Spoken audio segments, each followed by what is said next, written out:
Assalamualaikum warahmatullahi wabarakatuh. Waalaikumsalam. Alhamdulillahirabbil alamin wa bihi nasta'inu ala umuri dunya waddin.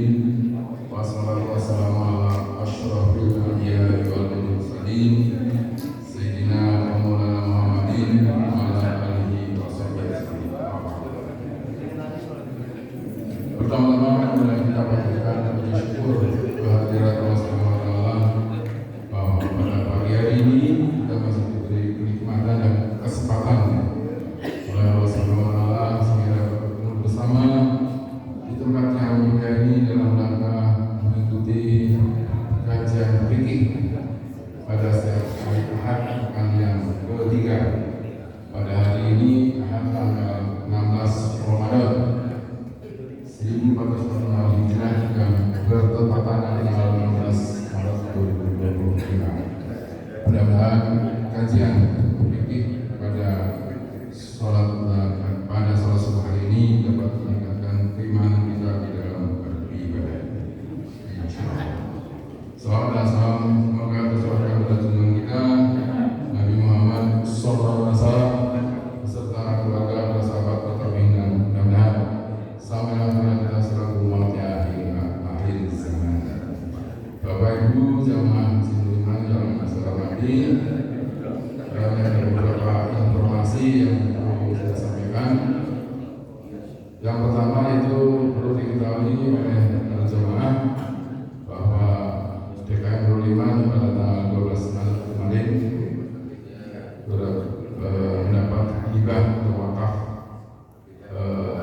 dari Kelurahan Taman Kidul, yaitu berupa mushaf Al-Quran sebanyak 6 buah, kemudian sarung ada 3 buah, dan mukena 3 buah.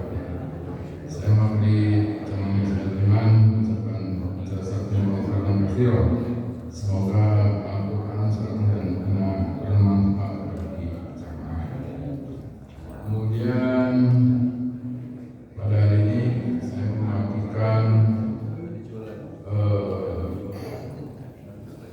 doa yang telah dibahas waktu Bapak Ketua DKM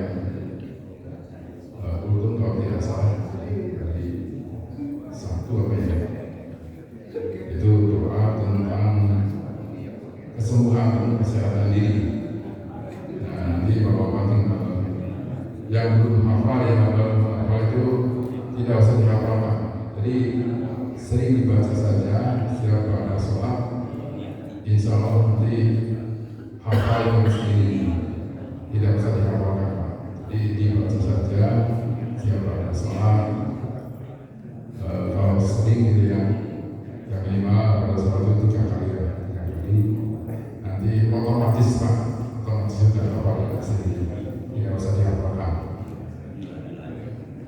Baiklah Bapak Ibu sekalian, untuk kajian fikih pada subuh hari ini seperti biasa akan disampaikan oleh yang terhormat Ustaz Haikal Saban SID Maki. Pada kesempatan ini beliau akan menyampaikan materi yang berjudul tentang udzur yang membolehkan tidak saum. Kalau bulan lalu itu sampai haid dan nifas, mungkin barangkali hari ini akan dilanjutkannya. Mari kita simak bersama, semoga apa yang saya sampaikan akan menambah ilmu bagi kita guna meningkatkan keimanan dan kualitas kita di akhir hari ini. Di akhir perjalanan pertanyaan dari jemaah, insya Allah akan diselesaikan oleh Ustaz. Saya kira dari kami cukup sekian. Terima kasih. Kita akhiri. Wassalamualaikum warahmatullahi wabarakatuh.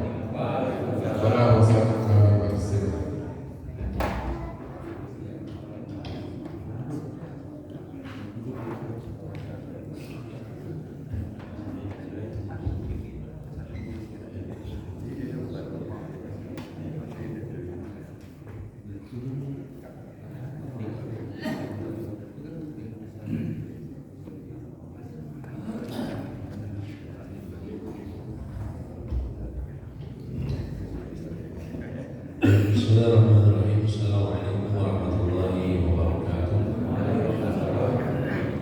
Innalhamdulillah, sesungguhnya segala puja-puji tentunya hanya mutlak bagi pemilik alam semesta ini, Allah Rabbul Izzati Jalla Jalaluhu. Nahmadu, kita senantiasa berusaha memujinya dalam setiap kondisi kita.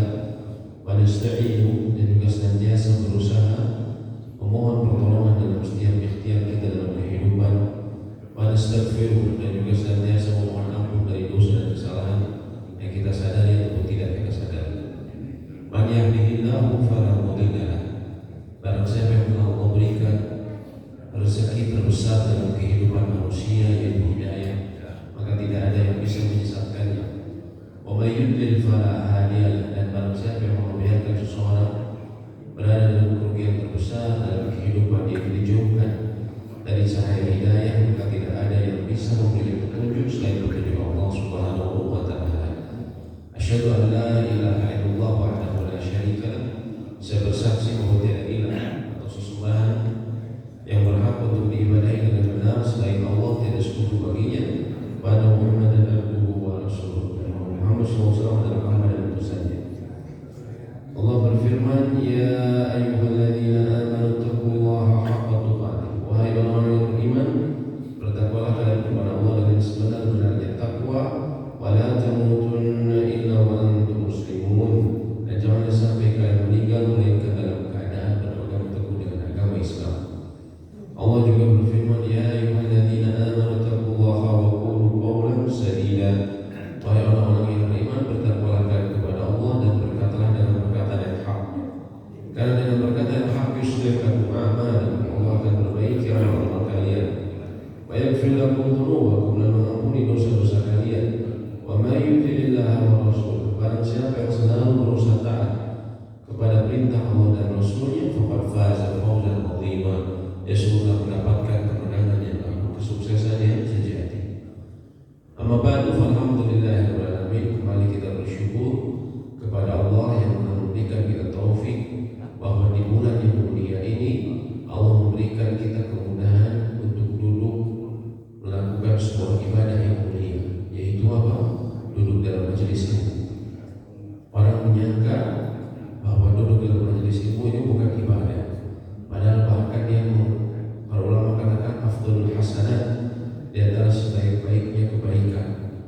Dan juga duduknya seseorang dalam majelis ilmu juga merupakan min afdhali majalis dzikr, sebaik-baiknya majelis, sebaik-baiknya seseorang duduk itu dalam majelis ilmu. Ya, sebaik-baiknya majelis zikir adalah duduk dalam majelis ilmu. Karena kita ketahui ilmu dalam Islam tidak seperti dalam agama lain. Ilmu menjadi pedoman dalam beramal. Ayat pertama yang diturunkan iqra, bacalah, asas dari ilmu. Ya, seseorang bisa beramal dalam agama ini kalau didasarkan atas ilmu. Sehingga Imam Bukhari bilang babu al-ilmi qabla al-qawli wal amal. Ketika menulis salah satu babnya, beliau menulis babnya bab ilmu sebelum berkata dan beramal. Sehingga ilmu itu selalu didahulukan dalam Islam sebelum berkata dan beramal. Dan benarlah apa yang dikatakan oleh Nabi SAW bahwa ketika seseorang mencari ilmu agama, berusaha memahami dan mempelajarinya, maka Nabi SAW katakan sahalallahu lahu bihi thariqan ila jannah. Allah akan mudahkan jalan dia menuju al-jannah, surganya Allah yang abadi. Oleh karena itu kita bersyukur Allah memberikan kita kemudahan untuk duduk dalam majelis ilmu.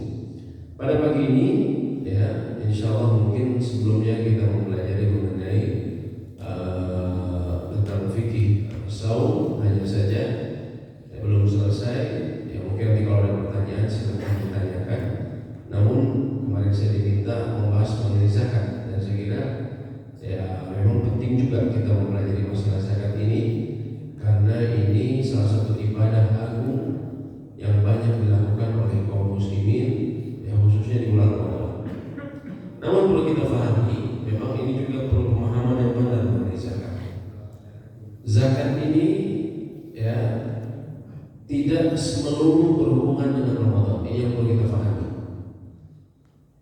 di antara dua jenis zakat. Zakat itu setidaknya terbagi menjadi dua. Pertama yang berhubungan dengan zakat badan seseorang. Juga para ulama mengatakan zakat jiwa seseorang, yaitu yang disebut zakat fitrah.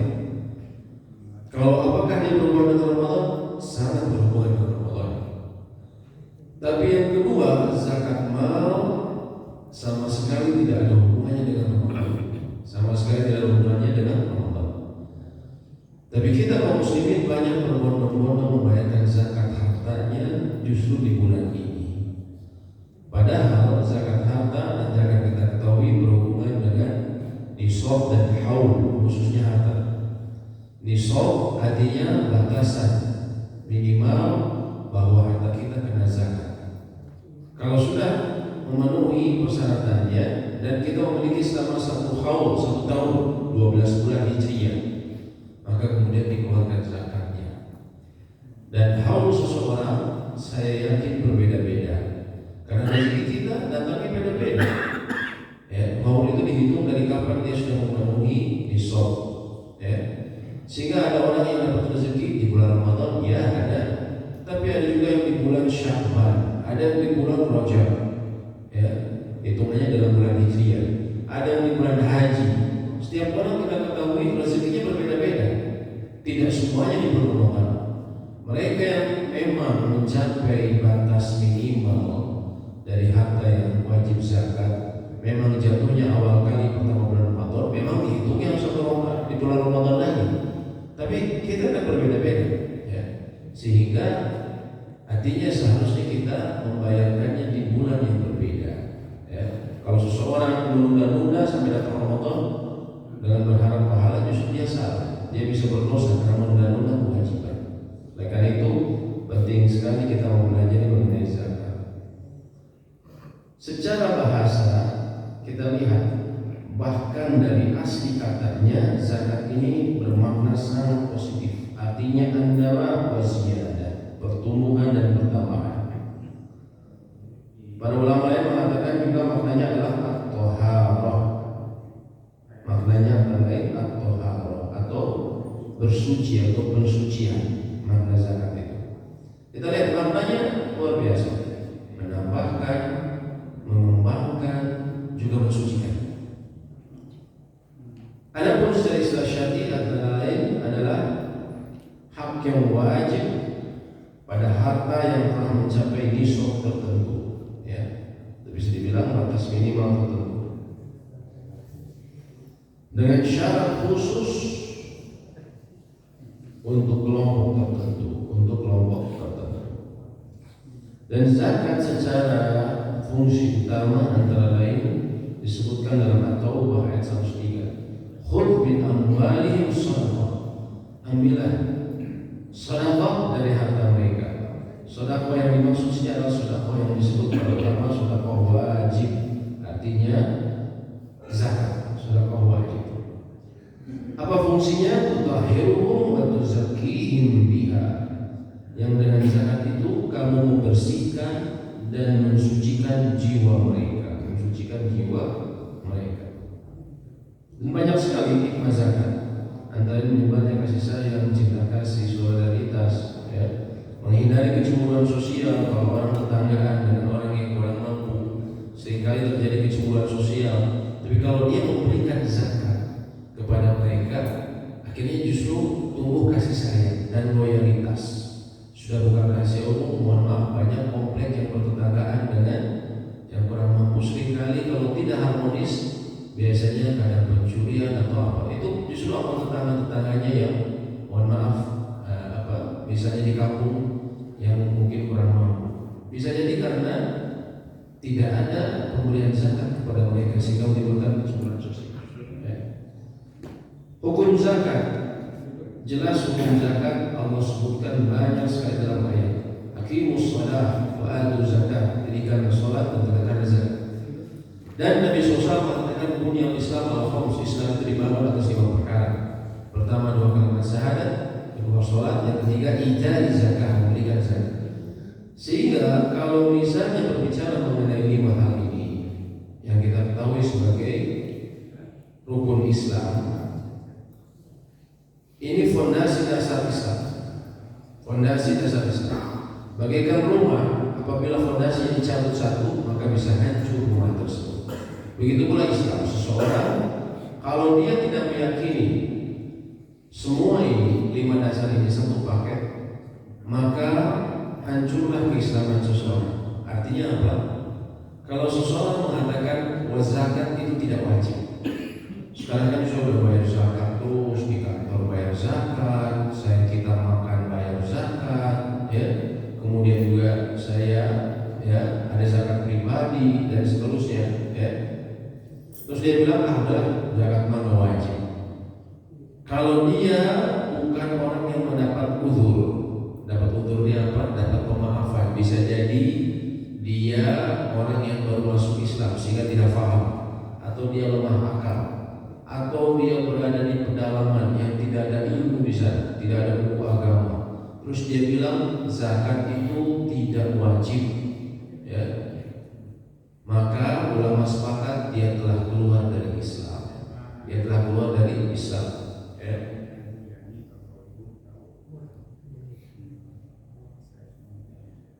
Bahkan para ulama katakan, sebagai ulama yang menganggap orang yang seperti ini terang-terangan, maka yu'amal mu'amalatul murtad. Maka kalau ada pemerintahan Islam, dia diperlakukan seperti orang yang murtad, naudzubillah, ketika mengingkari zakat. Namun bila seseorang dia tidak mengingkari kewajibannya, saya wajib yakin bahwa zakat itu wajib. Hanya saja kalau dihitung-hitung saya, uang saya, ini kan saya susah payah sendiri. Ya, saya kuliah tinggi, saya kerja keras, terus sekarang saya harus kemarin. Ya, kalau kita ngomongin masih uang kita mungkin puluhan juta ya keluar mungkin, atau berapa juta keluarnya berapa ratus. Tapi kalau orang yang miliaran itu terasa beratnya, Pak. Ya. Kalau yang miliaran yang keluar bisa jadi ratusan juta, dan itu terasa beratnya bagi dia. Ya, berarti dibanding harga dia ya cuma 2,5%. Ya. Terus dia mengatakan, saya tahu zakat itu wajib, tapi dia kemudian menoplang zakat, tidak mau bayar zakat dengan berbagai alasan. Maka orang seperti ini tidak jatuh kepada kekafiran, tapi masuk dalam kategori fasik. Lama-lama bila dia seperti ini, dia menjadi orang munafik, ya dan bila. Ya. Dan orang munafik seperti ini, kalau disebutkan tadi ulama telah sepakat tentang wajibnya zakat, dan para sahabat juga sepakat memerangi orang-orang yang menolak untuk membayarnya. Sehingga dia kalau misalnya mengingkari kewajiban zakat, padahal dia tahu wajib, dia tidak mengingkari, cuma dia menolak membayarnya, maka kalau ada pemerintahan Islam dia diperangi sampai tunduk, sampai mau membayar zakat. Kalau ada pemerintahan Islam, dan ini disepakati ulama, karena dahulu Abu Bakar As-Siddiq sepeninggal Nabi SAW ada sejumlah kabilah mereka tidak mau membayar zakat. Maka Abu Bakar mengatakan, wallahi demi Allah, la uqatilanna man farqa baina sholati wa zakat. Aku sungguh benar-benar akan memerangi orang-orang yang memisahkan antara kewajiban sholat dengan zakat. Dan akhirnya memang diperangi. Artinya ya itu hukuman di dunia. Adapun di akhirat, kalau dia menolak membayar zakat, na'udzubillahi min dzalik, dia akan termasuk seseorang yang munafik. Dan Allah telah sebutkan akhir kehidupan dari munafik, innal munafiqina, sesungguhnya orang-orang munafik, fi darkil asfali minan nar, dia akan berada di kerak neraka, ya dan bila.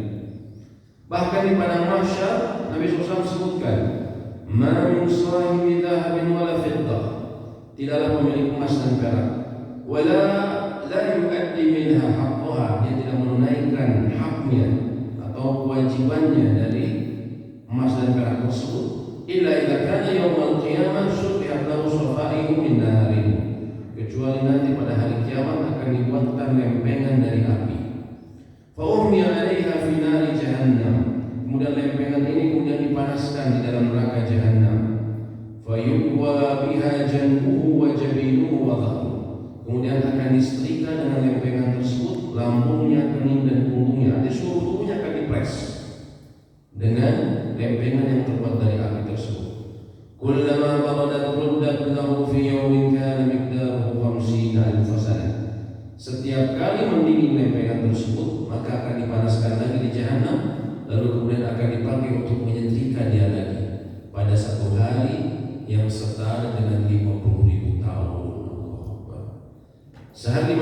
tahun ini adalah kehidupan kita masa depan.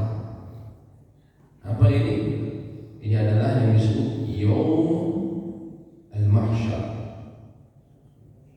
Yaumul Mahsyar, padang mahsyar.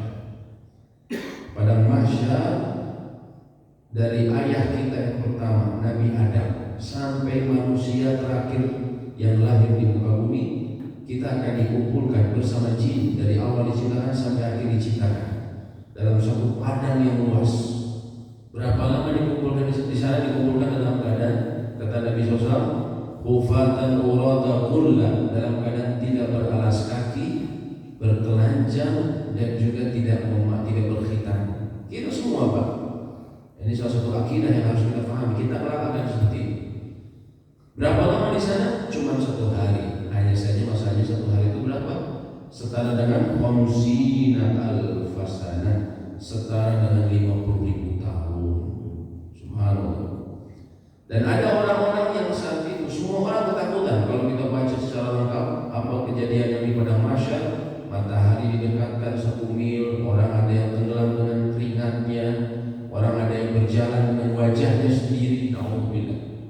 Orang kafir akan berjalan dengan wajahnya, ya, bukan dengan kakinya. Para sahabat keheranan, kata Nabi SAW, apakah sulit bagi Allah mengubah fungsi Allah menjadikan kaki sebagai berjalan? Apa sulitnya merubah fungsi dengan wajah? Ya. Dan yang paling mengerikan juga ada orang-orang yang disiksa pada saat itu, antara lain para pengulang zakat. Bisa jadi bayar zakat tapi nggak peduli, ngitungnya nggak benar, asal-asalan aja. Nah, yang penting bayar aja. Yang penting bayar, nanti Anda di ngaco-ngaco Anda bisa disiksa. Ya. Masanya 50.000 tahun, bukan waktu yang sebentar. Nah, ini perlunya kita mempelajari zakat dengan benar. Ya. Itulah diantara ancaman bagi mereka yang tidak memahami atau tidak menunaikan zakat secara benar. Bisa jatuh kepada kekafiran atau bisa jatuh ke fasikan yang ujung-ujungnya sama, akan bergabung sama orang kafir di akhirat. Ya, alhamdulillah. Sekarang kita berbicara mengenai zakat, setidaknya ada 2 jenis sebagaimana tadi kami sebutkan. Ya, yaitu yang berhubungan dengan badan seseorang, zakat badan, yaitu zakat fitrah atau zakat di kita sering sebut zakat fitrah. Yang kedua berhubungan dengan harta, ya, yang berkaitan dengan harta. Yang berhubungan dengan harta ada 5. Jadi secara umum ada 2, namun yang zakat harta ini ada 5. Yang pertama apa? Adalah zakatul al-an'am. Ya, sama seperti kita baca Al-Quran, ada surat al-an'am, hewan ternak. Yaitu apa? Unta, sapi, termasuk yang setara dengan sapi, yaitu munding itu Pak? Kerbau, kambing atau domba. Jadi terbatas pada ini. Hewan ternak, unta, sapi, dan kambing atau domba. Kalau saya punya peternakan ayam, masuk nggak ke zakat peternakan? Tidak. Dia bukan an'am disebutnya. Maka dia nanti masuknya kepada zakat jenis yang lain. Itu zakat urut tijal, harta perniagaan. Ya. Orang punya perkebunan, ya, punya peternakan sapi dan kambing misalnya di Indonesia, dan dia saimah ini digembalakan secara umum, bebas, bukan peternakan modern, ya. Dibiarkan, kadang orang bilang organik, ya. Ini kan bahkan kayak di mana, di New Zealand itu banyak yang karena lahannya sangat luas yang kosong, dibiarkan bebas, ya, digembalakan secara bebas. Termasuk kalau kita lihat dari Jeddah ke Madinah atau dari Mekah ke Jeddah, bapak-bapak kalau yang ke sana misalnya, karena kita bisa lihat di pinggir jalan unta-unta seringkali dilepaskan begitu saja. Kalau seseorang punya dan telah memenuhi syaratnya, lalu dia tidak menunaikan zakatnya, maka na'udzubillah, Allah Subhanahu wa ta'ala sebutkan, idza ja'at yaumul qiyamah 'azama makanan wa asmana. Hewan-hewan tersebut akan dibuat lebih besar, dan yang memiliki tanduk akan diberikan tanduk yang lebih besar, dan akan menanduk pemiliknya dan menginjak-injaknya. Ya, kullama nafidat ukhraha 'adat 'alaiha ulaha. Setiap kali hewan yang terakhir menanduk dia, dan menginjak-injak dia selesai, akan kembali lagi hewan yang pertama yang dia miliki menginjak dan menanggung dia. Subhanallah. Bisa jadi dia sangat sayang binatang ternaknya, tapi dia tidak tunaikan zakatnya, nanti jadi pembunuh dia. Ya. Yang kedua adalah zakatu an-naqdain, dua alat tukar. Kenapa disebut dua alat tukar? Kalau di kita populernya zakat emas dan perak. Karena dahulu yang disebut zakat jenis ini itu berasal dari zakatnya dinar atau uang emas, atau juga zakat dirham, uang perak. Makanya disebut dua alat tukar. Karena memang dua alat tukar. Atau zaman kita sekarang juga dikiaskan oleh para ulama dengan uang kertas, zakat uang kertas. Ya, zakat uang kertas yang menduduki fungsi kedudukannya. Kemudian yang berikutnya adalah zakatu urudut tijar, harta perniagaan.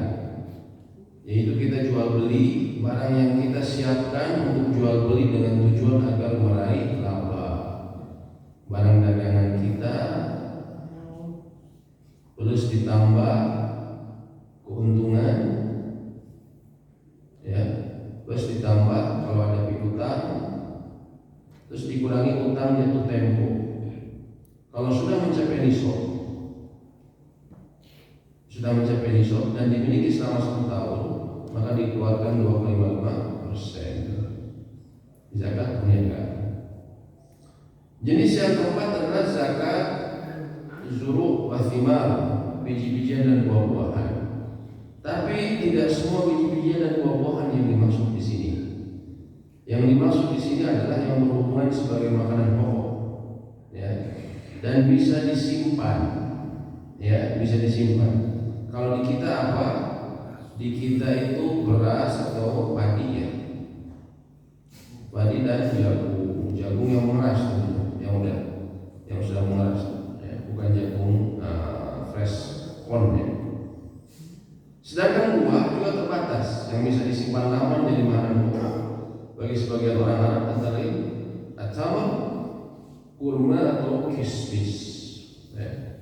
Kismis ini bahasa Arabnya kismis dan kismis, ya.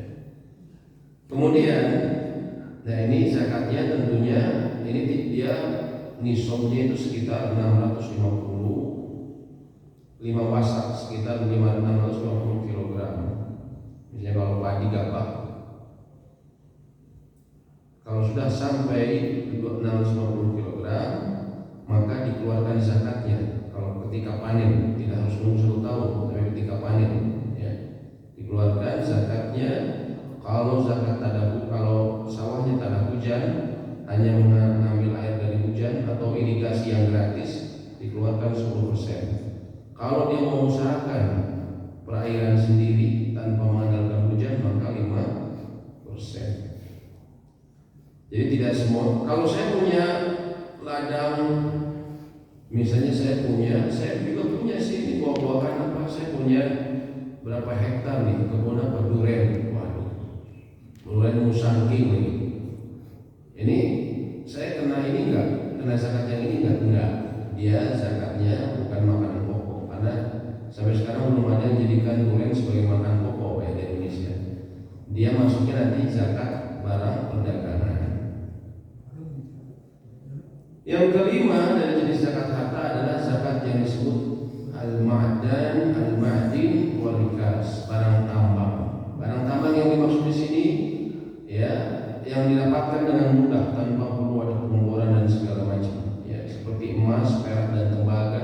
Ketika seseorang yang di Indonesia Timur, ya, mungkin bapak-bapak yang pernah kerja di Indonesia Timur kan itu kaya sekali, kayak di Papua itu tanahnya banyak mengandung emas, ya. Seorang yang pernah bekerja di KAI pernah disuruh riset, ya, beberapa tahun yang lalu buat jalur Jayapura gitu.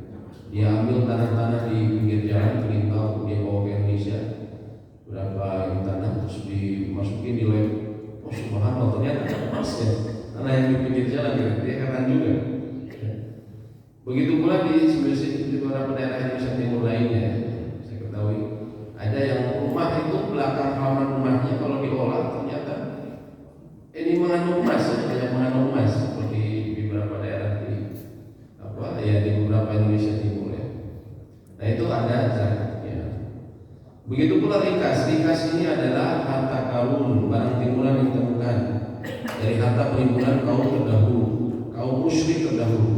Kalau di Arab binas musyriknya siapa? Kalau di kita seperti orang-orang musyrik, seperti peninggalan Majapahit, peninggalan Pajajaran, mereka orang-orang musyrik. Ya. Maka kalau ada peninggalannya, mungkin kalau di kita berubah kalah, maksudnya boleh dilaporkan, tapi pada hakikatnya boleh dimiliki secara hukum Islam. Misalnya Bapak beli rumah di daerah Jawa Timur, daerah Mojokerto, Trawulan, bekasnya apa di sana Pak? Kerajaan Mojopahit. Ternyata setelah menggali sumur di belakang rumah nemu gelang Pak, emas gede. Ternyata ada tulisannya punya hayam buruk.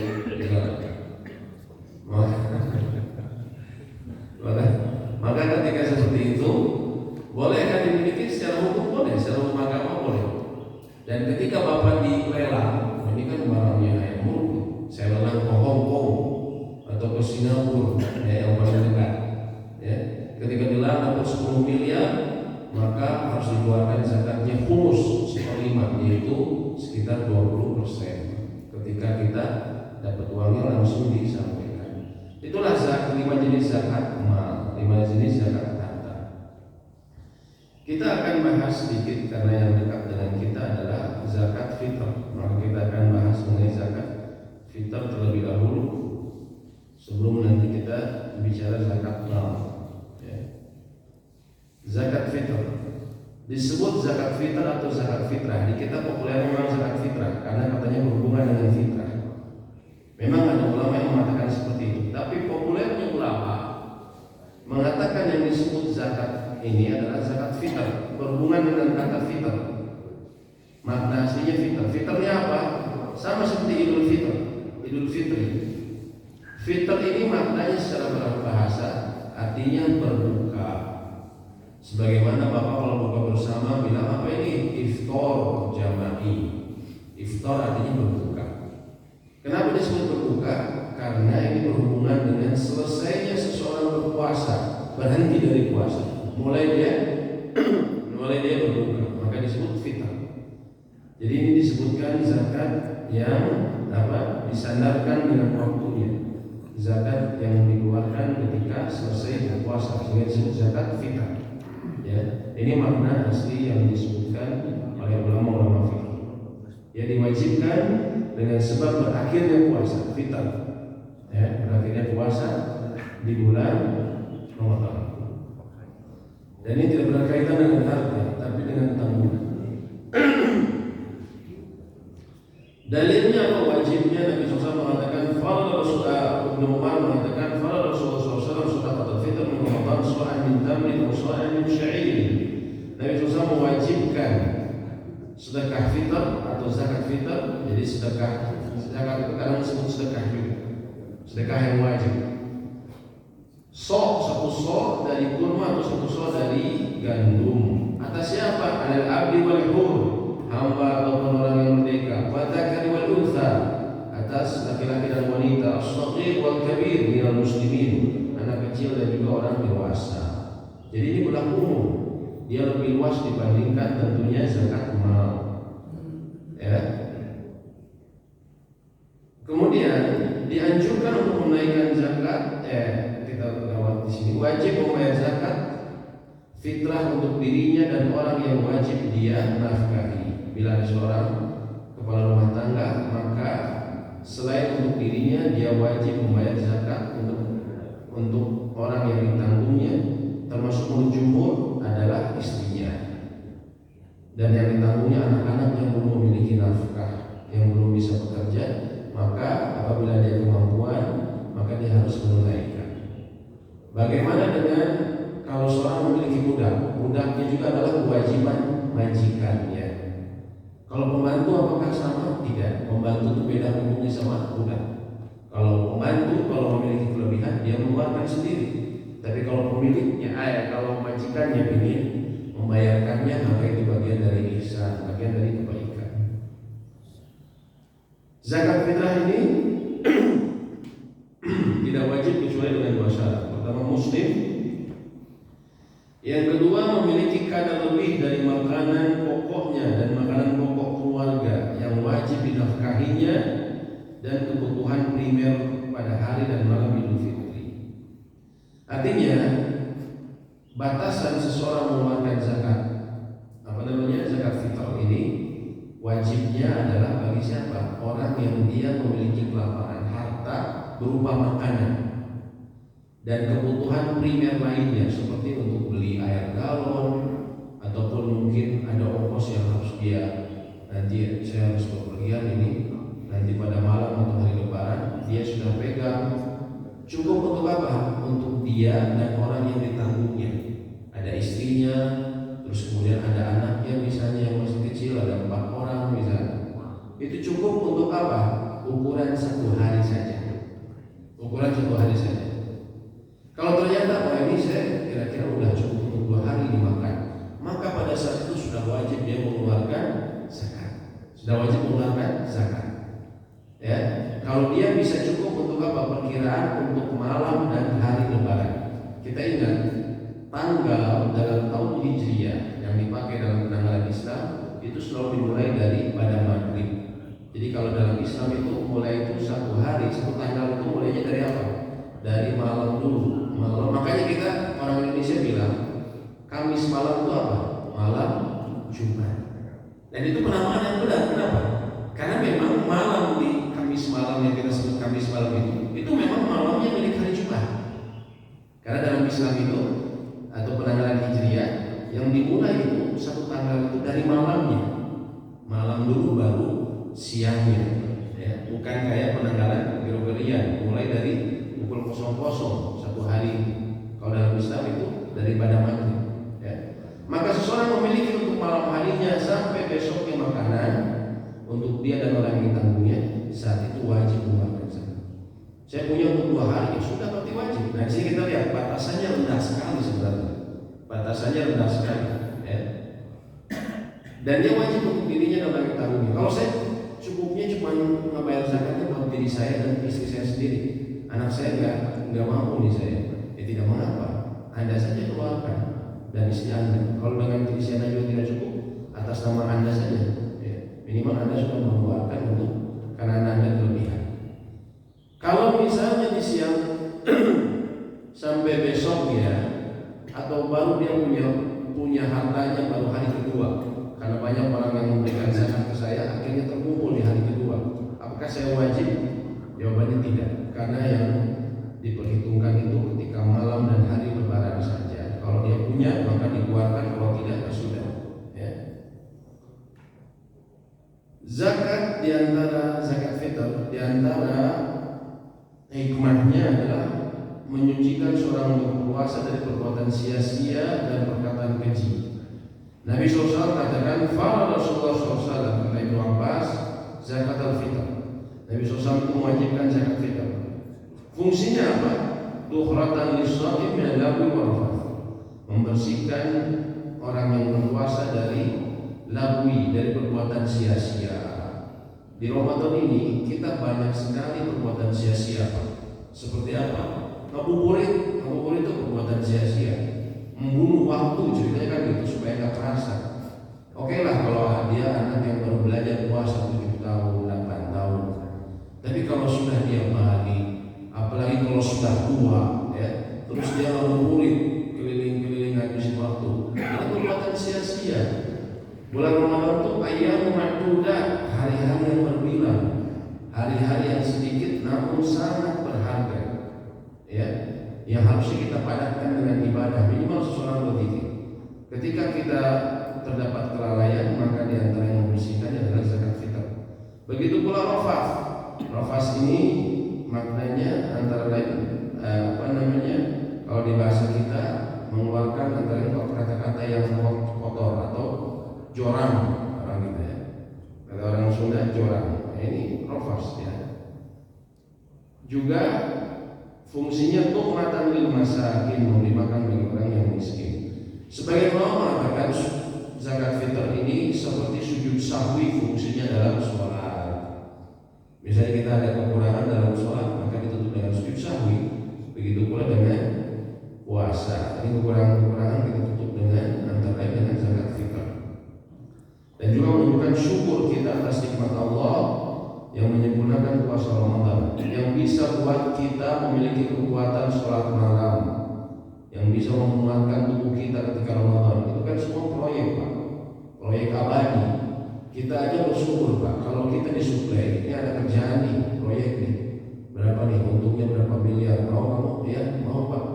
Nanti saya juga bantu kamu ya, apa aja yang kamu butuhkan, tenaga orang-orangnya saya ada nih, kamu tinggal pakai aja, peralatannya, mesinnya segala macam saya ada. Dan itu semua gratis, Bapak senang nggak Pak kalau punya orang ngasih kayak gitu, Pak? Luar biasa, kita senang banget, bersyukur. Karena kita tahu Pak, kita kalau nanti dapat proyek ini kita dapat untung, ya. Bagaimana apalagi orangnya suka sih kalau bukan kita apa-apa, kamu ambilnya semuanya gratis, pakai aja. Kita semua luar biasa, kita baik, kita kirim segala macam nanti. Ini Allah sebenarnya memberikan kita proyek seperti itu, Pak. Hanya saja proyeknya apa? Abadi, untungnya abadi. Ini sekarang ini bulan proyek, untungnya abadi, dan Allah tidak mengharapkan apa-apa, ya. Allah tidak membutuhkan kita, makanya kita menunjukkan syukur kita, antara lain diakhiri dengan syukur kita di bulan Ramadan, diakhiri dengan zakat fitrah. Dan berapa yang dikeluarkan? Ya, kita bicara langsung intinya saja, itu makanan pokok yang umumnya di masyarakat kita. Satu sok ini kira-kira kalau beras 2,5 kg, 2,5 kg. Sebagian ada yang mengatakan 2,75, tapi ya dari pasar 2,5, artinya ini bisa kita ambil 2,5 kg. Pertanyaannya, kalau saya biasa makan beras premium, saya makan beras basmati yang beras India itu biasanya 80.000 per kilonya, apakah saya harus mengeluarkan seperti itu juga? Jawabannya tidak perlu. Yang penting pertengahan saja. Pertengahan, tidak terlalu rendah juga tidak terlalu tinggi, ya. Pertengahan saja. Tapi kalau Anda ingin memberikan beras yang premium, saya biasa makan itu, ya silakan, itu bagian dari bab ihsan, kebaikan, ya. Walaupun belum tentu orang Indonesia yang dikasih zakat belum tentu suka basmati, ya. Basmati ini berasnya yang panjang-panjang, ya. Karena kurang pas kalau dimakan sama asin, ya, sama jambal itu kurang pas. Jadi itu cukup pertengahan saja, ya. Apakah boleh dengan uang? Menurut mayoritas ulama, jumhur ulama tidak boleh. Kenapa? Zaman Nabi SAW sudah ada dinar dan dirham, udah uang emas dan perak, tapi beliau tetap perintahkan dengan makanan. Sehingga menurut mayoritas ulama dari Malikiyah, Syafi'iyah dan Hanbali atau Hanabilah, mereka mengatakan tidak boleh dengan nilainya, harus dengan makanan pokok. Tapi ulama terdahulu ada yang mengatakan seperti itu, Abu Hanifah. Ulama belakangan mengatakan kalau keadaannya darurat, misalnya kita harus mengirimkan zakat ke suatu tempat karena di kita sudah kebanyakan, dan ternyata tempat tersebut kita tidak boleh memasuk makanan, harus berupa uang, misalnya aturan pemerintahnya, maka saat itu termasuk kondisi darurat yang diperbolehkan. Tapi kalau pemasalnya harus berupa makanan. Waktu wajib dan pembayarannya, zakat wajib dengan terbenamnya matahari dalam malam hari lain. Ada yang disebut waktu wajib membayar zakat, seseorang jadi jatuh kewajiban bagi dia membayar zakat kalau dia hidup di, ya, waktu berbuka di akhir bulan Ramadan atau di waktu matahari tenggelam di waktu bulan Ramadan. Kalau orang puasa ini kan kalau 29 dia 30 hari, Pak. Anggaplah yang 30 hari dia puasa sebulan penuh sampai hari ke-30. Cuman qadarullah wa masyafa'al, pada asar Allah mencabut ruhnya. Kan banyak juga yang seperti itu, ya. Pas lagi lebaran keluarganya sibuk memakamkan, ya, ada kita suka dengar beritanya. Nah pada asar meninggal, jadi nggak sampai buka, nggak sampai matahari tenggelam di waktu terakhir Ramadan. Orang seperti ini tidak wajib membayar zakat fitrah karena dia tidak mendapati akhir bulan, tidak wajib. Jadi keluarganya ahli warisnya tidak perlu membayarkan zakat fitrah bagi dia. Tapi kalau ada bayi yang lahir, ya, ketika berbuka atau setelah berbuka, maka wajib orang tuanya bila mampu membayarkan zakat untuk bayi tersebut, Kalau Kalau janin di mana yang masih 4 bulan yang sudah ditentukan umurnya, apakah perlu zakat? Menurut ulama empat mazhab tidak perlu. Memang ada sebagian mengatakan disukai, tapi kalau empat mazhab mengatakan tidak perlu. Ya. Itu waktu wajibnya. Adapun pembayarannya ada 2 waktu. Yang pertama disebut waktu afdol, waktu yang paling afdol, dan yang kedua waktu jaiz. Jaiz yang diperbolehkan. Waktu afdol apa? Semenjak terbitnya fajar pada hari raya sampai sebelum pelaksanaan sholat Id. Disebutkan oleh Umar, Nabi SAW memerintahkan untuk menunaikan zakat fitr qabla khurujin nas ila sholat, sebelum manusia berangkat, orang-orang berangkat ke sholat Id, pada sholat subuh sampai sholat Id. Tapi yang harus kita perhatikan, ulama empat mazhab sepakat ini waktu afdol, bukan waktu sah. Ada sebagian memahami itu waktu sah, sehingga bila tidak ditunaikan di waktu tersebut maka dia sebagian seperti sedekah biasa saja. Tapi ini tidak dikenal pemahaman ini dalam mazhab yang keempat. Ini pemahaman yang muncul dari mazhab Dzahiriyah. Kalau ulama di abad keempat ada mazhab Dzahiriyah. Ya. Jadi ulama empat mazhab sepakat itu bukan waktu sah, tapi waktu afdol. Ya. Kalau kita misalnya mengeluarkan sendiri, langsung kita ngasih 1 karung, tentunya mudah saja kita cari orang yang membutuhkan, walaupun tidak begitu mudah juga. Setelah sholat subuh, ya, kita berikan. Tapi kalau kita dikasihnya 2 ton, mengagikan antara waktu subuh sampai sholat Id, itu kira-kira berapa lama Pak? Waktunya. Dari tadi kita habis sholat subuh sampai sebentar lagi nih. Kira-kira berapa lama? Sejam efektifnya. Bisa nggak bagi 2 ton 1 jam? Sulit kan? Ya. Dibagikan biasanya 2 ton seperti itu. Makanya ini kembali kepada kemampuan kita. Karena ada yang disebut waktu jaiz. Waktu jaiz itu waktu diperbolehkan. Waktu yang diperbolehkan menunaikan zakat fitr, ada yang disepakati, ada yang diperselisihkan. Yang disepakati apa? 1 atau 2 hari sebelum Idul Fitri. Itu disepakati oleh 4 mazhab. 4 mazhab sepakat boleh ditunaikan saat itu. Kenapa? Karena sahabat yang mulia yang banyak meriwayatkan hadis tentang zakat, Abdullah bin Umar radhiyallahu taala anhu, beliau pada prakteknya beliau membayarkan zakat fitr ini pada 1 atau 2 hari sebelum Idul Fitri, sehingga ulama-ulama setelahnya mengatakan boleh diberikan pada saat itu. Ya, bisa kayak COVID kemarin, ya, kami di masjid kami membagikan di malamnya, karena sulit sekali kita membagikan di pagi hari, waktunya sangat mepet, dan yang diberikan kan bukan 2 karung tapi 2 ton. Bagaimana kita bisa bagiin waktu sejam, apa panitia lebaran gitu kan? Jadi kita bagikan dari malam. Kalau bahkan sehari atau 2 hari sebelumnya disepakati oleh ulama boleh. Itu yang disepakati. Adapun yang diperselisihkan antara lain ada yang mengatakan dari awal Ramadan, itu mazhab Imam Syafi'i. Kenapa mereka mengatakan boleh diberikan pada waktu tersebut?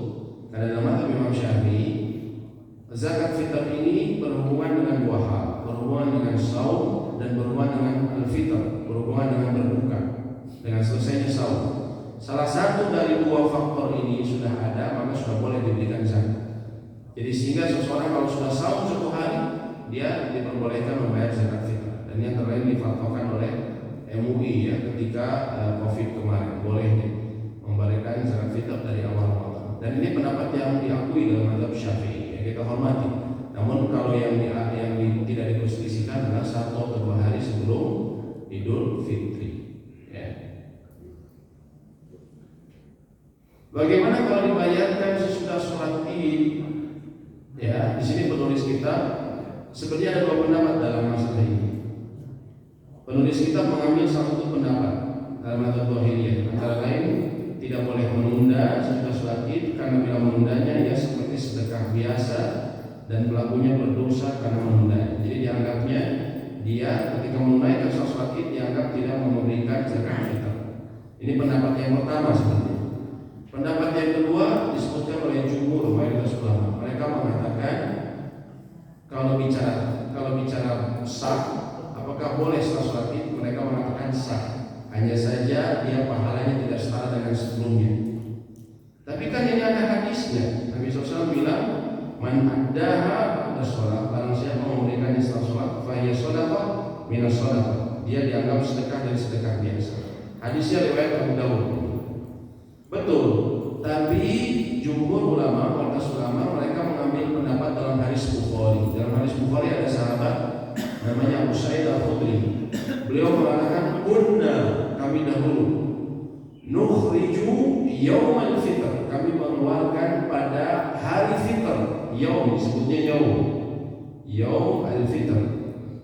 Tulisan Arabnya seperti ini, yaum al-fitr.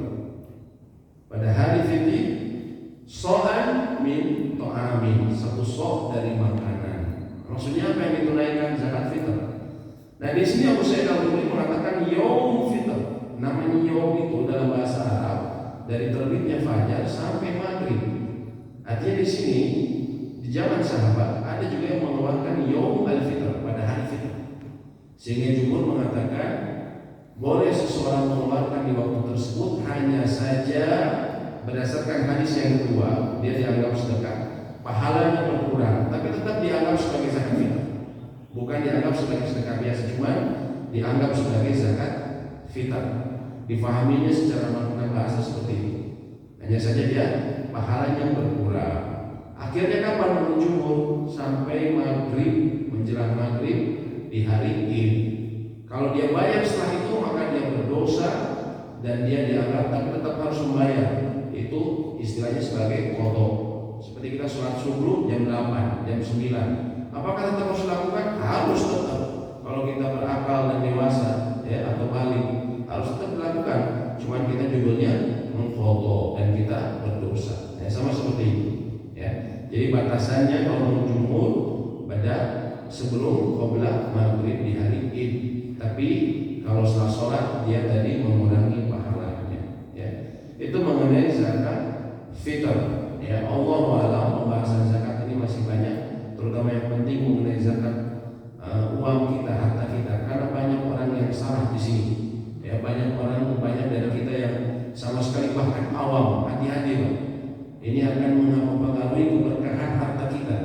Bisa jadi kita punya, alhamdulillah, diberikan rezeki kok, alhamdulillah lancar, tapi kok kayaknya anak-anak saya bandel-bandel, keluarga tidak harmonis, kadang ya dia bisa dianggap sial, banyak sialnya. Bisa jadi kenapa? Urusan zakat kita nggak benar. Kita nggak bayar zakat atau bayar zakat seenaknya aja, asal kiwel, gitu kan? Tanpa mau hitung yang benar, akhirnya dihilangkan keberkahan dari harta kita. Ya. Cuman karena waktu yang terbatas, maka kita tidak sempat untuk membahasnya. Allah wa'ala, mungkin di lain waktu. Hanya saja yang perlu kita pahami, zakat uang antara lain itu dilihat dari nisab dan haul. Nisabnya di Indonesia itu umumnya Basnas itu menerapkan dengan emas, setara dengan emas. Artinya apa? Kalau orang punya nisabnya emas 85 gram emas, punya 85 gram emas, 85 gram emas murni, ya, 24 karat, dan dia miliki selama 1 tahun, 1 haul, 12 bulan Hijriah, maka wajib dikeluarkan 2,5%. Ini kalau dalam hitungan ulama di Indonesia Basnas. Tapi kalau kita buat cakrawala itu lebih luas, ulama internasional itu bukan dikiaskannya bukan ke emas, Pak, tapi ke perak. Barang siapa orang yang telah memiliki uang setara dengan 559 gram perak, maka wajib, dan dia miliki selama 1 tahun, wajib dikeluarkan zakatnya 25%. 5,595 gram ini setara kalau sekarang, Pak, kira-kira 10 juta. Kalau 85 gram itu setara dengan 140 juta. Jauh sekali, kan? Jauh sekali. Dan menurut saya pendapat yang lebih berhati-hati ulama internasional. Bahkan Saudi yang notabene negara jauh lebih kaya dibandingkan kita, mereka ulamanya mengatakan zakat uang itu disetarakan dengan zakat perak, nisabnya. Artinya kalau seseorang sudah punya 10 juta ke atas dan dia miliki stabil selama 1 tahun tidak berkurang, itu setelah dikeluarkan pengeluaran pokok dia tidak berkurang hartanya, maka saat itu harus dikeluarkan 2,5%. itu sedikit, 250 juta, 250 ribu ya, sama dengan uang kita beli kuota ya. Nah, ini artinya kita perlu pahami, jangan sampai kita dilalaikan. Kumpulkan uang kita yang tersisa ya, yang sudah dipakai hutang, walaupun dalam rekening yang berbeda. Kalau itu hak kita, uang kita, maka kumpulkan ya. Kalau sudah sampai nisab dan pilih setahun, maka dikumpulkan. Allahu a'lam bishawab. Demikian yang bisa kami sampaikan. Apabila ada pertanyaan untuk diskusi, kami persilakan. Ya, silakan Pak. Terima kasih Pak Ustaz. Ya. Ini tentang zakat mal, tentang realisasi pembayaran yang kita berikan kepada orang perorangan. Iya. Nah, orang perorangan yang kita tahu persis bahwa dia termasuk mustahil gitu. Iya, betul. Nah, tapi seringkali atau kadang-kadang kita melihat bahwa orang tersebut jauh sebelumnya dia termasuk kategori muzaki. Jauh sebelumnya muzaki, namun saat ini jadi mustahil. Mustahil gitu ya. Nah, ketika kita memberikan zakat mal kita dalam bentuk uang, nah apakah perlu kita sampaikan kepada yang bersangkutan bahwa ini adalah zakat mal dari saya, bisa seperti itu, ataukah tidak perlu disebutkan bahwa itu adalah zakat? Baik. Terima kasih. Apakah perlu disebutkan? Misalnya kan zakat ini, kalau yang termasuk zakat dan sedekah yang afdal itu akrab fa'akrab, kata para ulama. Yang paling dekat, yang paling dekat. Maksudnya apa? Yang memiliki kekerabatan sama kita, atau misalnya rumahnya jaraknya dekat dengan kita.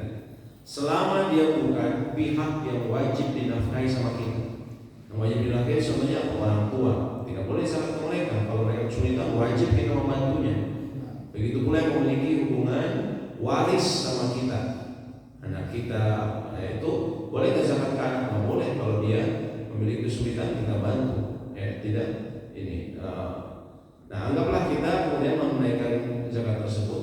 Terus misalnya seseorang ketika kumpul keluarga dia berikan zakat, apakah perlu dilafazkan sehingga ketika kumpul keluarga saya berikan zakat saya pada adik saya dibayar tunai, sah gitu kan?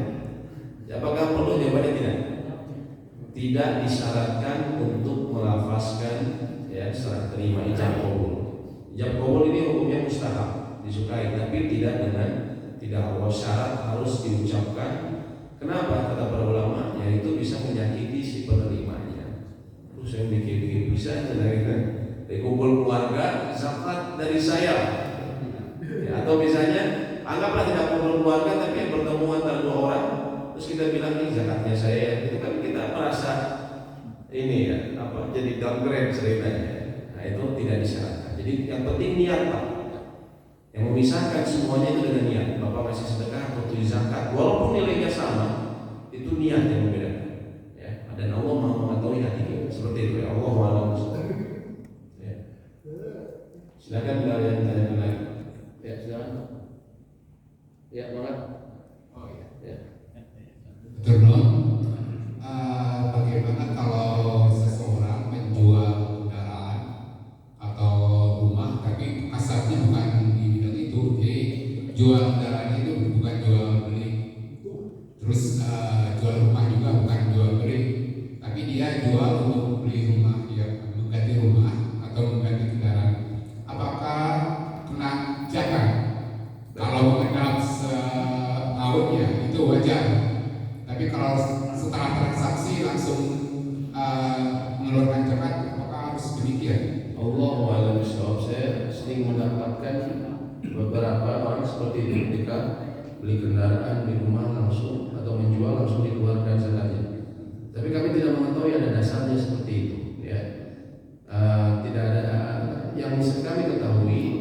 Kalau dia akhirnya mendapatkan keuntungan, atau lah anggapnya dia jual rumah berapa 1,2 miliar. Dia untuk membeli rumah lain. Ini masuk ke hartanya, dan jelas ini sudah di atas nisab. Dia dapatnya di bulan apa? Oh, saya dapatnya bulan Januari. Januari itu kalau bulan Hijriah bulan apa? Oh, tahun ini itu bulan Rajab misalnya. Maka dia hitung selama 1 tahun. Kalau 1 tahun sampai Rajab berikutnya, uangnya masih di atas nisab. Tadi kita bilang di atas nisab masih di atas 10 juta, maka dikeluarkan 2,5%. Tapi kalau misalnya dari 1,2 ini dia bulan Rajab menjual rumah, bulan Ramadan, bulan Rajab di bulan 7 Pak. Bulan Ramadan bulan 9. Di bulan 9 bulan Ramadan dia bayar beli lagi rumah. Misalnya rumahnya persis harganya 1,2, sehingga uangnya tidak bersisa, ya mungkin misalnya tinggal 5 juta, ya uangnya itu, maka saat itu dia tidak wajib zakat, sudah tidak wajib zakat. Jadi yang benar adalah dimasukkan ke harta keuntungannya dan dihitung 1 tahun, bukan ketika dia beli langsung dikeluarkan seperti itu.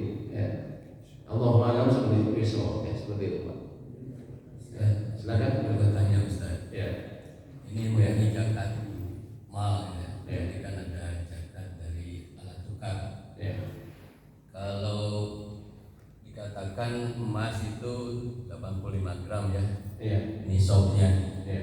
Nah, kemudian ada keterangan kalau emas itu tidak perlu digabungkan dengan uang gitu. Ya. Karena emas misalkan belum nisabnya katakanlah hanya 25 gram gitu. Ya. Sementara uang sudah ada nisabnya gitu.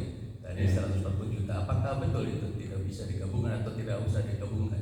Itu ada perbedaan pandangan ulama. Sebagian ulama mengatakan digabungkan. Ya, sebagian yang enggak ada mengatakan digabungkan. Kalau saya sih untuk berhati-hati digabungkan saja. Tapi ngikutnya kalau emas, berarti kita ikut nisab emas. Kalau secara harta kita cuma punya misalnya 25 gram emas murni. Yang disebut 25 gram dari 85 gram ini Pak ya, tentunya kita pahami adalah 85 gram emas murni 24 karat. Kalau cuma 22 karat gimana? Gampang, 22 bagi 24 dikali gram yang kita miliki. Kalau di atas 85 atau 85 maka dia sudah kena nisab. Nah anggaplah tadi saya secara emas saya punya logam mulia 25 gram. Tapi saya punya uang berapa? 25 gram ini kira-kira berapa Pak? 1.600.000 ya sekarang ya? Dikali 25 ya. Berapa? 40 jutaan kira-kira. 40 jutaan. Sedangkan tadi besok sekitar 140 ya perkiraan. Tapi saya punya uang cash 120 juta. 120 juta. Apakah ini digabungkan? Sebagian ulama ada yang mengatakan digabungkan bisa, ya atau lebih baik digabungkan. Sehingga kalau digabungkan 25 gram 120 juta, ini kan nilainya sudah di atas 120 juta Pak ya. Maka saat itu wajib dikeluarkan zakat. Kalau saya lebih cenderung mendapat yang ini lebih berhati-hati. Nah, jadi kalau misalnya yang tidak boleh digabungkan itu apa? Emas dan perak itu tidak digabungkan. Kalau dan sulit menggabungkannya karena masing-masing nisabnya berbeda. Tapi kalau uang bisa. Kalau uang, kalau dia dekatnya dia punya perak, punya emas, maka digabungkan dengan emas. Kalau dia punya perak, digabungkan dengan perak. Seperti itu ya. Jadi kalau nilainya setara dengan 85 gram emas, uang Bapak kalau digabungkan dengan simpanan logam mulia Bapak, maka setelah itu dimiliki setahun, maka yang pendapat yang lebih berhati-hati dikeluarkan zakatnya, digabungkan. Allahu a'lam. Seperti itu ya. Baik, silakan. Ada lagi yang bertanya? Terima kasih. Ada satu keluarga Pak yang kehidupannya memang di bawah standar kan. Ini orang kurang mampu dan sebagainya. Bahkan dia itu termasuk dalam daftar mustahil. Nah ketika mau hari raya ini dia itu membayar pajak, zakat, membayar zakat. Nah kita sebagai panitia gimana Pak? Apakah Dia membayar zakat juga? Dia bayar zakat juga ya, tapi dia termasuk daftar mustahil. Zakat tidak. Ya, tapi dia bayar zakat juga. Nah sebagai panitia juga apakah perlu dikasih tahu dia bahwa dia itu sebagai mustahil wajib menerima? Nah sekarang apakah dia bayar zakatnya kita terima atau gimana? Ya. Itu yang pertama. Kemudian yang kedua, kalau kita misalkan ketitipan zakat untuk salah seorang dan sebagainya, kan itu harus diberikan sebelum hari Idul Fitri kan? Zakat fitrah, ketitipan ya, dari panitia ketitipan untuk si A, tetangga kita lah misalkan. Kebetulan tetangga kita lagi ke rumah saudaranya gitu. Nah kemudian besok harinya setelah Lebaran dia datang. Nah kita kan ketitipan zakat, kita sampaikan ke beliau. Apakah kita dosa atau enggak? Ya. Terima kasih. Yang pertama, ya ketika seseorang Bisa jadi seseorang ini di waktu yang bersamaan dia mustahik, namun kemudian menjadi muzaki, itu memungkinkan. Karena antara lain mustahik ini contohnya antara lain, anggaplah dua kelompok, misalnya fakir dan miskin. Selain yang menapai, yang paling utama adalah fakir dan miskin. Miskin ini kan didefinisikan oleh umumnya ulama seseorang yang memiliki penghasilan tapi tidak memenuhi kebutuhannya. Kebutuhan pokok dia dan keluarga sebulan 4 juta, tapi pekerjaan dia menghasilkan hanya 1,5 juta. Artinya setengah dari apa yang kebutuhannya. Dia termasuk kategori miskin. Yang kedua misalnya fakir. Fakir lebih parah. Fakir ini dia kerjanya mungkin serabutan, kebutuhannya yang layak itu 3 juta dia dan keluarganya. Tapi kalau dia serabutan kadang mendapat uang 100, 200, 300, nggak jelas. Itu sangat sulit sampai mungkin alhamdulillah ya sangat sederhana sekali kayak makan. Orang seperti ini juga tentunya berhak. Tapi misalnya di malam hari dia dapat zakat dari sini, sehingga cukup untuk makan dia tadi semalaman dan besoknya, bahkan mungkin berlebih. Wah, ya mah bisa sebulan dia seberapa karung gitu orang ngasih ke kita. Terutama kalau di Antapani kan biasanya menerima zakat, maaf orang sana. Kadang dia tuh keliling musim dari Muhajirin ngambil, dari Nurul Iman ngambil, dari sana ngambil gitu kan. Nah kalau setelah ternyata diinginkan melebihi kebutuhan dia untuk malam dan hari lebaran bagi dia dan keluarganya, saat itu tadi disebutkan dia wajib juga mengeluarkan. Nah jadi tidak masalah, artinya bisa dia mungkin tahu nanti saya juga akan dapat lagi, ya, saya pasti akan ada kelebihan. Jadi dia bisa masuk di dua sisi ini. Atau misalnya begini, kan kalau jumhur ulama mengatakan zakat fitrah itu juga bisa disalurkan ke 8 asnaf, bukan hanya zakat mal. Kalau menurut jumhur itu ke 8 asnaf itu bisa. Di antara asnaf itu antara lain amilin. Dan kita harus pahami amilin ini adalah orang yang memang dia bekerja sebagai kolektor, pencatat ataupun pembagi zakat secara profesional. Artinya dia setahunan memang bekerja sebagai itu, bukan temporer. Dan kita kalau di masjid mohon maaf, kita ini temporer, sama seperti panitia-panitia lainnya, ya. Sehingga pendapat yang terkuat kita kalau di masjid kita tidak punya 100 amilin, sehingga kita tidak berhak mendapatkan bagian. Nah, tapi apakah yang tadi amilin? Memang dia bekerja dari pemerintah, misalnya ditugaskan, ya, atau dari lembaga yang memberikan izin mengambil, dan masjid pun bisa mengurus izin seperti itu, ya, bisa mengambil zakat sepanjang tahun.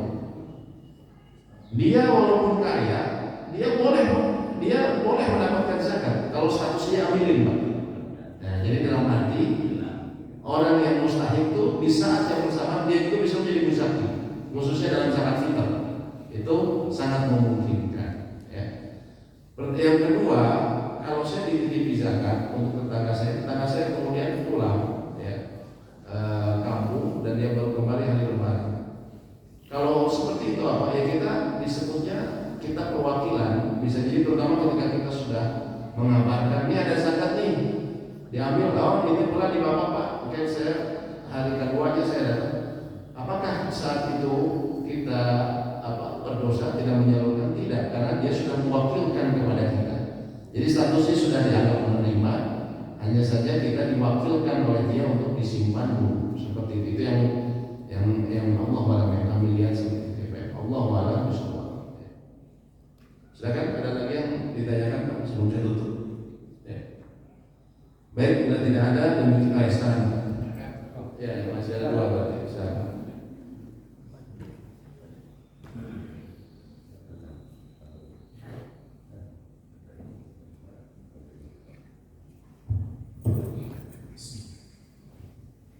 Sering kita melihat bahwa ada orang per orang yang mempunyai investasi berupa rumah. Rumah itu akan dikhususkan untuk mendapatkan keuntungan dari selisih dia membangun itu. Kemudian dia mulai mengiklankan bahwa rumah ini dijual. Kemudian setelah 1 tahun berlalu, 2 tahun, 3 tahun, belum juga laku. Baru tahun keempat misalnya dia laku. Apakah tahun ke-1, ke-2, ke-3 ini dia diwajibkan membayar zakat mal? Ya, Wallahu a'lam bishawab. Para ulama memperinci hal seperti itu. Kalau tadi istilahnya Bapak disebutnya kasarnya, maksudnya profesinya. Kalau profesinya memang bidang properti, jual beli, maka yang tadi dia selalu biasanya saya beli rumah di sini bagus nih harganya. Nanti kalau jual 2 tahun lagi harga tinggi. Maka ketika dia profesinya seperti itu, properti, dia ambil terus nanti jual, ambil beli, maka dari tahun pertama ketika dari dia mengiklankan, dia punya, dia niat untuk jual beli, maka sejak dia niat sudah dimulai dihitung bahwa itu menjadi zakat bagi dia, ya, jadi objek zakat dia, karena dia masuknya zakat barang perdagangan urut tijarah. Tapi kalau dia punya rumah, saya nempatin rumah nih, tapi saya ingin pindah, enak di sini, ingin yang lebih luas, terus saya iklanin. Semenjak saya iklanin, apakah kemudian saya sudah niat dijual? Apakah wajib kemudian untuk saya keluarkan zakatnya? Para ulama jawabnya tidak, karena dia itu bukan, dia memang jual rumah untuk apa? Kebutuhan, dia mau beli rumah lagi, bukan orang yang berdagang rumah. Bisa dipahami Pak ya? Bedanya. Yang satu memang bisnisnya bisnis apa? Properti. Ya, dia memang bisnisnya jual beli itu. Tapi kalau memang dia bisnisnya ya dia memang saya mau jual rumah supaya saya ganti yang lebih baik, maka itu dia tidak terkena zakat. Walaupun kita punya rumah 3, Pak. Apakah rumah kita itu semua kena zakat? Tidak. Sama seperti mobil. Walaupun kita punya 3, apakah kena zakat? Tidak. Ya, karena itu barang yang kita pakai sehari-hari seperti itu. Allahu a'lam. Silakan tadi. Yang mau saya tanyakan yaitu zakat profesi yang saya pernah dengar, kalau tapi tidak di 1 tahun kan? Tiap bulan. Ya, tiap bulan. Nah ini batasannya apakah masih menggunakan perak dari tadi 10 juta dibagi 12 Ya. atau seperti apa? Dan kalau dihubungkan dengan penghasilan yang ada, bagaimana kalau tercampur dengan yang sesuatu yang abu-abu? Selain misal bukan abu-abu itu antara hak dan batil itu nggak jelas. Uang panas Lah boleh seperti itu, tapi karena ini mungkin orang sungkan untuk menyatakan yang seperti ini, sungkan. Tapi saya ingin menyampaikan seperti gimana menghadapi itu. baik, ya, baik. Yang pertama begini Pak, kalau ada uang panas Pak ya, jangan diambil. Kenapa kata Nabi SAW?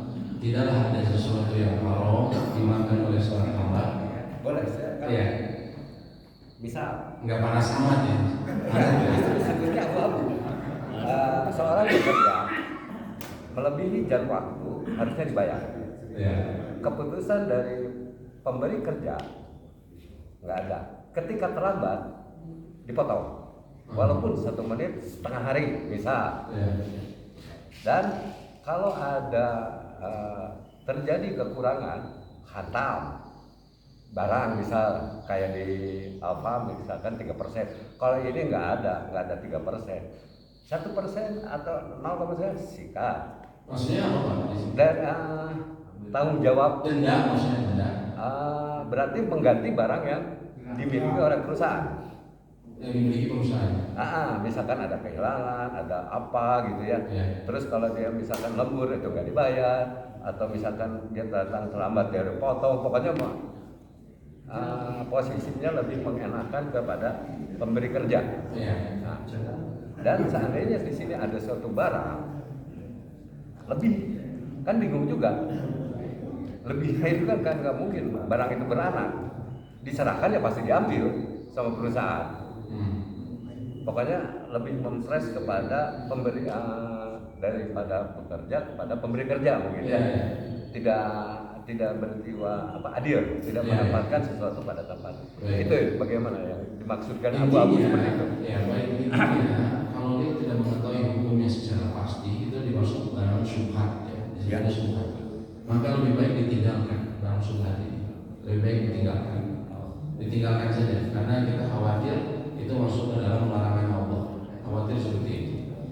Terus yang kedua tadi mungkin kalau ini mungkin tadi Bapak bilang bukan yang panas ya, karena masih ragu-ragu.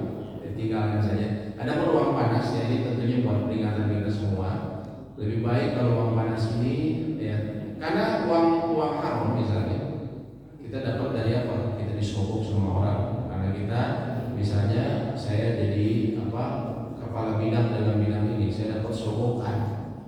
Saya nggak minta, tapi nggak tahu dia ngasih. Itu sebenarnya sogok. Mau bilang gimana pun bahasanya, itu disebutnya gulul. Dan Nabi SAW mengatakan, Innallaha la tuqbalu sholatu min ghairi tahur. Allah tidak menerima sholat tanpa bersuci sebelumnya, tanpa wudu. Wala shadaqah min gululin. Dan Allah tidak menerima sedekah dari harta gulul. Gulul itu seperti itu kalau zaman sekarang prakteknya. Seseorang memiliki jabatan, karena jabatan dia akhirnya dia dapat gratifikasi. Itu dalam Islam disebut, itu disebutnya gulul. Ya, maka dan itu secara umum kata para ulama harta haram itu kalau disedekahkan bahkan tidak diterima di sisi Allah. Maka ulama juga sepakat harta haram itu tidak ada kewajiban zakat. Yang ada apa? Dia harus kembalikan kalau ada kezaliman dan dia hilangkan dari harta dia. Karena itu bisa menyebabkan ya tubuhnya dimakan oleh api neraka sebagaimana Nabi SAW menyebutkan seperti itu. Nah itu kalau masalah uang panas. Adapun tadi mengenai zakat profesi ini sebenarnya kontroversial. Kenapa? Karena ulama tidak sepakat. Yang antara lain ulama modern yang menyebutkan mengenai zakat profesi ini Syekh Yusuf Qaradawi rahimahullah taala. Beliau mengatakan apa? Zaman dulu tuh nggak ada orang yang punya gaji bulanan. Ini tuh lebih dekatnya seperti orang yang berladang, zakat hasil bumi. Orang berladang itu kan dikeluarkan zakatnya apa? Yaumul hasadi, ketika dia panen langsung dikeluarin. Nah ini sama, kalau begitu gajian harusnya langsung dikeluarin. Jadi dikiaskan kepada zakat pertanian. Tapi lucunya zakatnya dikiaskan ke zakat pertanian. Zakat pertanian tadi kita telah bahas Pak. Ya, hasil bumi. Berapa kalau tanah hujan Pak? 10%. Kalau misalnya ini 5%, kalau usaha irigasi sendiri. Lucunya dikiaskannya ke sini, tapi kemudian dikeluarkan zakatnya ikut ke emas dan perak. Berapa? 25%. Makanya kata para ulama, mereka membantah para ulama banyak yang membantah. Yang pertama apa? Orang yang punya profesi dan digaji bulanan itu udah ada kok dari dulu, dari zaman sahabat ada orang-orang yang digaji bulanan dari Baitul Mal, tapi tidak ada istilah zakat profesi. Itu yang pertama. Dengan skema yang disebutkan oleh Syekh Yusuf Qaradawi rahimahullah. Yang kedua apa? Yang kedua ini kalau kiasnya disebut kias yang salah, kias malfarid. Kenapa? Katanya ngikut ke zakat pertanian, zakat hasil bumi, tapi kok dikeluarkan itu 0,5%. Harusnya 10 atau 5%. Misalnya kalau usahanya susah payah 10%, kalau gampang 5%. Kenapa ini kerjanya harus 10%? Saya nyogok, jadi harus gajinya 10% misalnya. Kalau saya masuk karena penjabatnya bapak saya lebih gampang lagi 5%. Kan nggak kayak gitu, ya. Disuruhnya ngambilnya 2,5%. Nah ini artinya kiasnya salah, disebutnya kias malfarid. Sehingga para ulama katakan tidak ada namanya banyak yang membantah, jadi kontroversi. Tidak ada namanya zakat profesi. Yang ada zakat ini saja, zakat harta bapak tadi. Dan yang tren di kita, mohon maaf, saya sering dapat laporan dari jamaah, banyak yang langsung dipotong dari gaji. Ada dua cara. Pertama, ada yang ditawari, mau nggak nih langsung dipotong, kerelaan. Ada yang cara yang kedua yang zolim, yaitu apa? Tanpa babi bu langsung dipotong dari gajinya 2,5%. Ini kezoliman. Kenapa? Karena namanya zakat itu adalah kelebihan setelah kita mengeluarkan pokok kita Pak, untuk makan, minum, biaya anak. Kan pegawai itu kan kebutuhannya berbeda-beda Pak. Ada yang cuma bujangan, kebutuhannya beda sama yang keluarganya cuma anak buah. Sama yang bisa jadi anaknya banyak, punya tanggungan, pamannya, tantenya dia tanggung segala macam. Kan beda. Ketika dipotong langsung, ya ini bisa jadi kalau dihitung ternyata dia tidak wajib zakat. Ini kezaliman. Dan sebenarnya tadi ya zakat profesi ini adalah kontroversi. Jadi yang benar tetap kita dihitungnya 1 tahun. Kalau sudah mencapai nisab kita perhatikan 1 tahun. Kalau wajib maka dikeluarkan. Seperti itu ya. Ya. Kalau saya melihat dari ini Pak, apa tuh di saya nggak hafal ini ya Pak, hanya di rezeki yang kita itu adalah hak orang lain, intinya seperti itu. Nah, bagaimana menyikapi dengan ayat tersebut?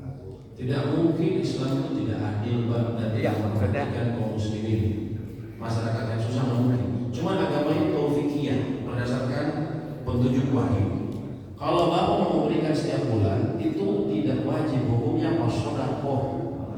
Justru sedekah itu kan dianjurkan.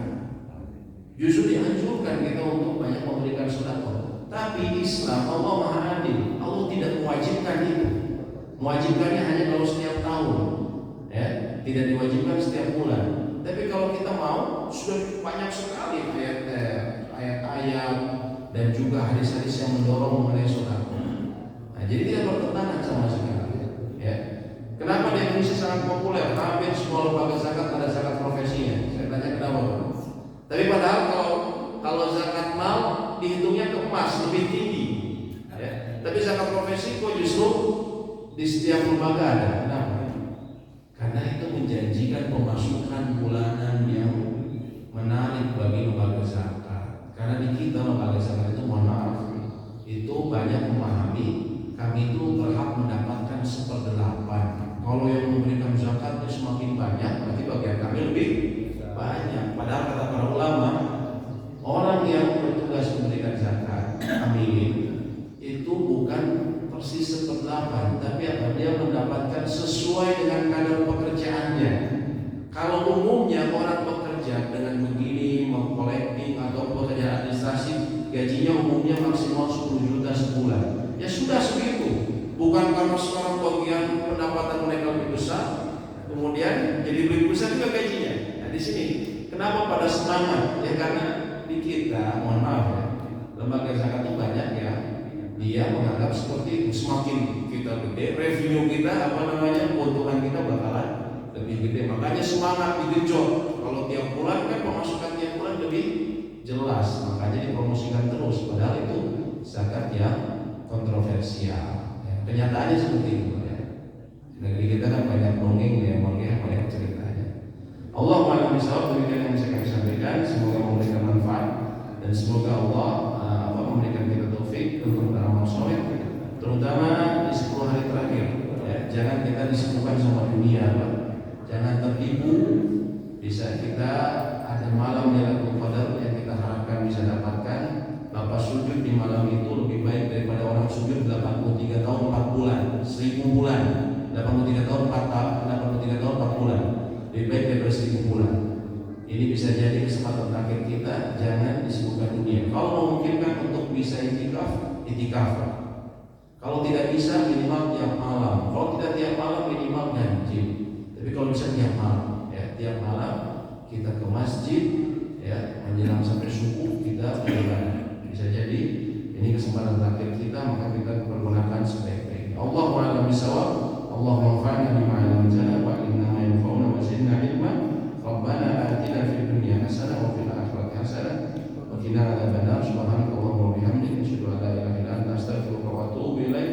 Assalamualaikum warahmatullahi wabarakatuh.